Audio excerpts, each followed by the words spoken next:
मध्य प्रदेश विधानसभा चुनाव की आचार संहिता लगते ही बीजेपी ने उम्मीदवारों की चौथी लिस्ट जारी कर दी है। बीजेपी की चौथी लिस्ट ने सभी को एक बार फिर से हैरान कर दिया है। बीजेपी ने अपनी चौथी लिस्ट में 57 उम्मीदवारों के नामों का ऐलान किया है, लेकिन इनमें अधिकतर सीटों पर कैंडिडेट रिपीट किए गए हैं। बीजेपी ने ग्वालियर, चंबल, भोपाल, विदिशा, होशंगाबाद वाले मध्य भारत, इंदौर, उज्जैन वाले मालवा, निमाड़ में और बुंदेलखंड व विंध्य क्षेत्र के अधिकतर सीटों पर अपने सिटिंग विधायकों पर ही एक बार फिर से भरोसा जताया है।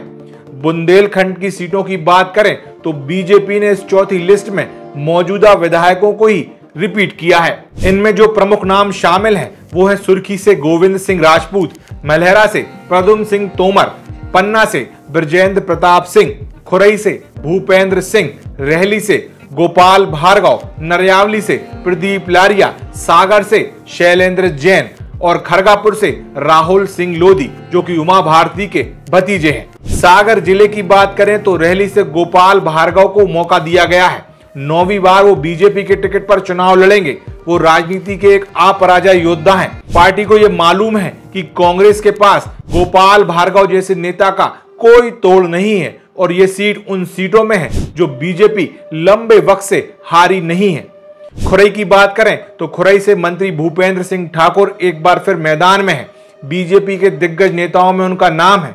साल 2008, 2013 और 2018 3 बार से वो खुरई से चुनाव लड़ रहे हैं। लगातार 2 बार से चुनाव जीत रहे हैं। खुरई में वो चौथी बार मैदान में है, जबकि 1993 से उन्होंने सुर्खी विधानसभा से चुनावी राजनीति शुरू की थी। राजनीति के मंजे हुए खिलाड़ी माने जाने वाले भूपेंद्र सिंह का खुरई में किया गया कार्य बीजेपी के दूसरी विधानसभाओं के लिए मिसाल है।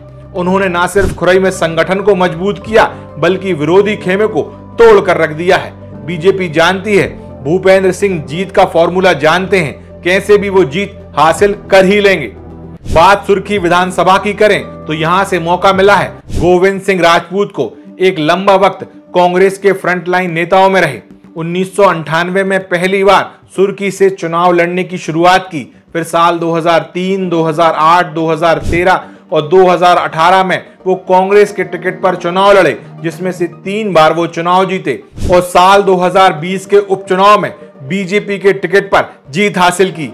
गोविंद सिंह राजपूत का सुर्खी विधानसभा गढ़ बन गया है। इस गढ़ को भेद पाना विरोधियों के लिए मुश्किल माना जाता है। इसके बाद बात करें सागर नगर विधानसभा की तो विधायक शैलेंद्र जैन को पार्टी ने चौथी बार मैदान में उतारा है।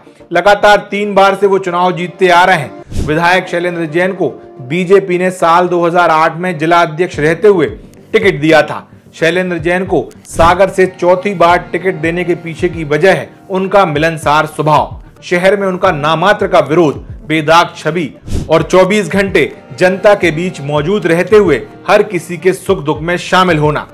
नरयावली विधानसभा की बात करें तो यहां से मौका दिया है एक बार फिर इंजीनियर प्रदीप लारिया को। साल 2008 में उन्हें सागर नगर निगम के महापौर रहते हुए नरयावली विधानसभा का टिकट मिला, जिसके बाद से लगातार 3 बार वो चुनाव जीतते आ रहे हैं। नरयावली विधानसभा में प्रदीप लारिया के कद का नेता फिलहाल पार्टी में दूसरा नहीं दिखाई दे रहा है। बीजेपी को भरोसा है कि लारिया इस बार भी जीत हासिल कर लेंगे। सागर जिले में बीजेपी ने 8 में से 7 सीटों पर अपने प्रत्याशी घोषित कर दी हैं। बीजेपी की सिर्फ एक सीट पर प्रत्याशी घोषित नहीं हुआ है, जो है बीना विधानसभा, जबकि कांग्रेस ने अब तक एक भी पत्ता नहीं खोला है।